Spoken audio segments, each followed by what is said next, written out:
Oh my god, car culture in California is officially over. I don't know, man, is the law really as bad as it was before, or is it worse? No, you don't understand, the entire internet's blowing up. We can't listen to anybody except forums and Reddit. Everybody else just sucks. Did you like look up the law or previous laws? No, I just listened to Billy Bob. You know what? Let's actually talk about this really weird problem.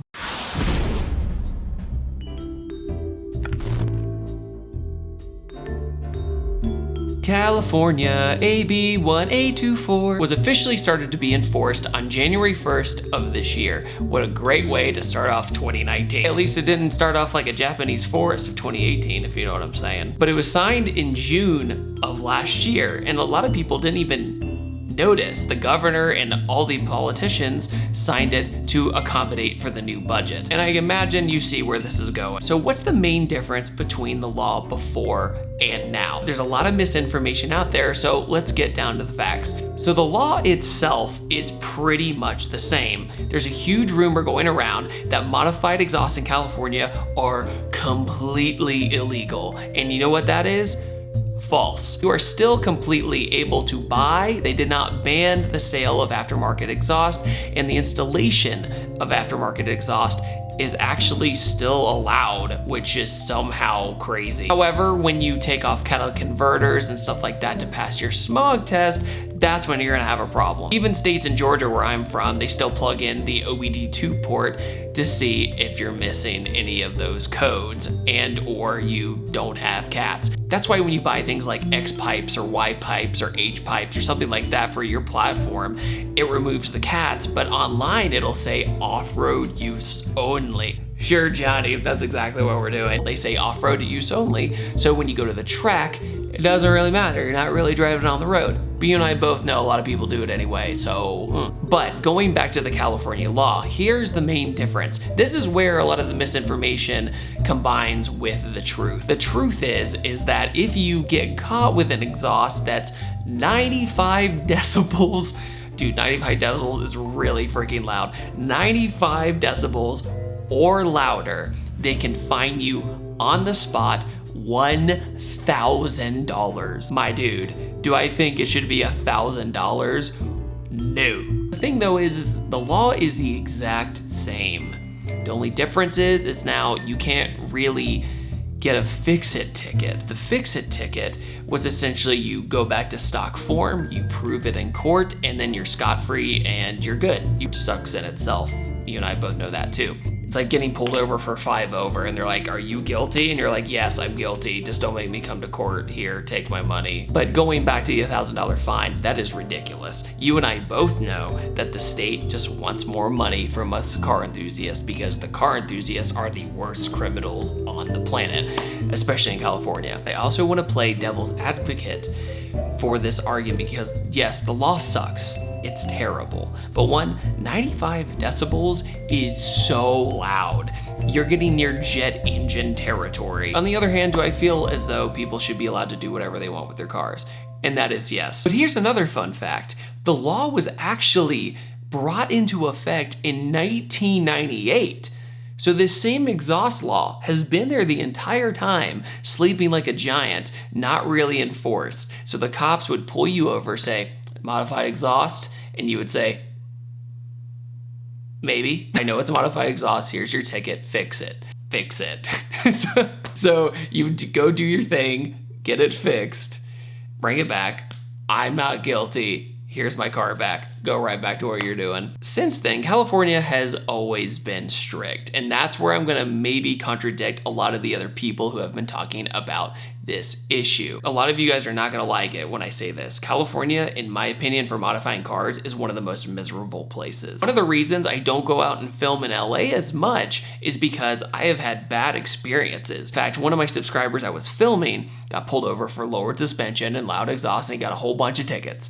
And you're sitting there going, I'm really sure he wasn't hurting anybody. That's really annoying. He got the notorious fix-it ticket. So it wasn't really that big of a deal. It could be fixed in every way, in every aspect. But now to think that that poor soul would get pulled over while I'm filming him and gets fined $1,000, that just blows my mind. That boggles my mind. It's just not right. That's just taking way too much money from the people. I feel as though car people are way more targeted in California because of these fines. And also, I was filming somewhere in Angeles Forest and I got threatened with a fine of $3,000 because I didn't have a film permit, and also I was driving a modified car. $3,000! Are you joking? Meanwhile, on the East Coast, I drive a doorless limo 5 hours from Orlando to Miami, and cops don't even blink an eye. They just don't even worry about it. But that's one of the reasons I stayed living out east, was because of experiences like that. When people can argue that, yeah, you can still modify your car, but at the same time, that's just annoying in my opinion, and it's not worth it. So in other words, I'm saying California has always been strict, and it's always going to be strict, especially with electric vehicles coming more in force. Now, I want to get back on the actual exhaust system stuff itself, because if you think about it, the law has always been there since 1998, and no one really said anything about it. It wasn't enforced, and a lot of people were freaking out about this. I think it is worth freaking out to an extent. You and I both know you're up to no good if you're straight piping your exhaust in California. You tell that to anybody in any state and they would go, oh no, you probably shouldn't do that. 95 decibels is no doubt open header, straight piped, or a really terrible exhaust system. Because you're louder doesn't mean it's better. Not always. That's just my opinion. But at the same time, if it saves you from a $1,000 ticket, then I think I have a pretty good argument here. So the ban of aftermarket sale of exhaust, still legal. The installation of putting an exhaust on your car to modify it, still legal. So we're in the clear with that. But just make sure when you're looking up what exhaust you're buying, that it still has catalytic converters, it still has a lower decibel point than 95 decibels. Not even the GT350R with its exhaust, which is atrociously loud, hits 95 decibels. This is a weird side note though, but my girlfriend just texted me and said, I found this Georgia exhaust law that says no exhaust should be passing through the passenger compartment or have stacks of exhaust so people don't get burned. Okay, Georgia, I see you. People in states like Georgia are so great with car people because you drive around and the cops give you a thumbs up. You drive around California with a lowered car or a stanced car with a loud exhaust, you are in trouble. There's almost no doubt about it. The cop literally will look at you and you're free bait. You know, you're right there. It's easy money for the government. It's easy picking for the police. It's easy everything. You have to think about this from the government's perspective though. This is an easy way to take your money if you screwed up. This is an easy picking to just grab you, get your money, and move on without taxing you. Then what's even crazier to think about is that since it's not a fix-it ticket anymore, there's no more court fees with this. It's just one and done. What used to be a warning for something you can be fixed is now, oh yeah, thanks for that $1,000 that's gonna put a lot of car people in debt. And that's really scary to think about, that this poor soul bought an exhaust system that sometimes don't have decibel meters. When you buy an exhaust system, typically it doesn't have how many decibels it has. I want this video to be basically a message to exhaust companies to start recording your decibel meters. That's going to be the best bet for your sales, in my opinion, because I feel like a lot of people in California are going to be scared to buy your exhaust because they don't want to spend all that money on something they're not allowed to have. In most companies, exhaust, like I said before, don't go past 95. But it's still smart to put that may not pass California or something like that. Even supercharger and turbo companies develop separate kits just for California residents. So if you can do that, you can definitely put how loud your exhaust is.